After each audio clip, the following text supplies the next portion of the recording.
Lakers Nation, what is going on? So welcome back to the channel with the new video. And today we're going to be diving into this wild trade scenario.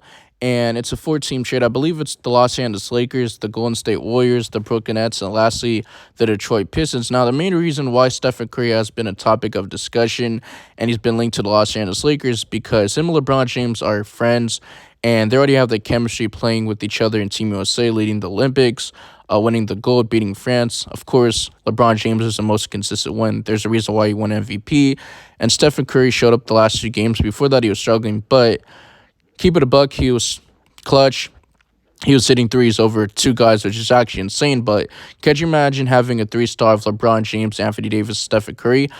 I think it would be a good night for the rest of the league. This would actually be insane. But there's a lot of people talk about it, speculating it, and him, requesting a trade from the Golden State Warriors. Is it possible? Maybe. Is it likely? Probably not, but you just never know. The NBA is crazy. And if the Golden State Warriors do struggle to start the season, then I could definitely see him requesting a trade, but it would have to be to the Los Angeles Lakers. There's a lot of things that are going to play a factor into this. One, are the Warriors going to honor it? Because they're making a trade with the Los Angeles Lakers, and we're both in the West. But Stephen Curry, he's the greatest three-point shooter of all time. Some people even argue that he's one of the best point guards of all time. Here's a breakdown in the trade. So the Lakers, they'll be getting Stephen Curry, Day'Ron Sharpe from the Brooklyn Nets, and of course Wendell Moore Jr. from the Detroit Pistons. $3.9 million trade exception. And for the Golden State Warriors, they'll be receiving Austin Reeves, which he's cool, he's a solid player. You'll also be receiving Ben Simmons, a 2029, and a 2031 unprotected first-round pick, and then a $2.4 million trade exception. And then for the Brooklyn Nets end, they'll be receiving a point guard, D'Angelo Russell, Rui Hachimura, Gabe Vince, a backup point guard, and then their point guard in Giannis Ficino, which he's going to be entering his second year in the NBA, and then a $23.3 million trade exception. And then lastly, the Detroit Pistons, they'll be receiving Dennis Schroeder, Christian Wood, a 2025 second-round pick, I believe, from the Los Angeles Clippers and the Miami Heat, $4 million trade exception. Now, the main reason why I could see the Los Angeles Lakers doing this is because, of course, you're getting Stephen Curry, once-in-a-lifetime generational player, one of the greatest players of all time, but it would be a huge cost, 2 first-round picks in Austin Reeves, and though they have a thin roster and a little bit of flexibility, but pairing Curry with LeBron James can be worth it.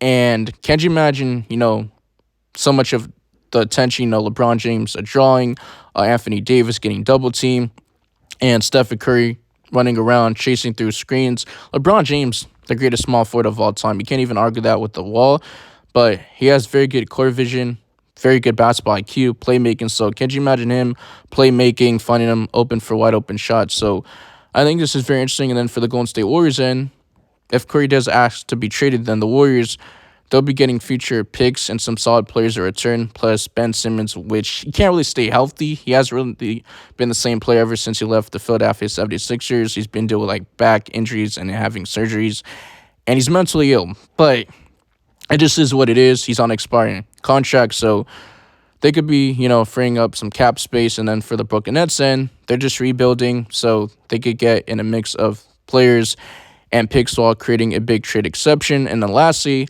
the Detroit Pistons is because they'll be getting some assets and cap space, helping them continue to rebuild without a major commitment. Now, the biggest issue is that the Golden State Warriors, it's not like they're getting a huge haul for Stephen Curry, because Austin Reeves, I don't think he's going to be an all-star. I feel like he has the potential to be, but he's a solid player. And Ben Simmons, he can't stay healthy on the court to save his life. And then you get those 2 unprotected first-round picks. I mean, that's cool, but they're a young team, the Golden State Warriors, especially if they lose Stephen Curry. So maybe they're going to want a lot in that. And for one, the Detroit Pistons, they're a young team, right? So, I mean, you're going to get a veteran, Dennis Schroeder, a backup point guard. And then you get Christian Wood, which he used to play over there. So it wouldn't make too much sense. You already got Kate coming out, which he does play the same position as Dennis Schroeder. So I don't get this trade, but it's something to talk about. It's a fun conversation just because it's the offseason. And there really hasn't been too much going on, but who knows? And this trade is very complicated. I would need everything to fall in place if Curry wants LA and the Warriors are open to make the trade work. But if any team says no, it's off the table. Let me know what you guys think in the comment section below. Don't forget to like and subscribe for more Lakers updates. Thanks for watching, and I'm out of here. Peace.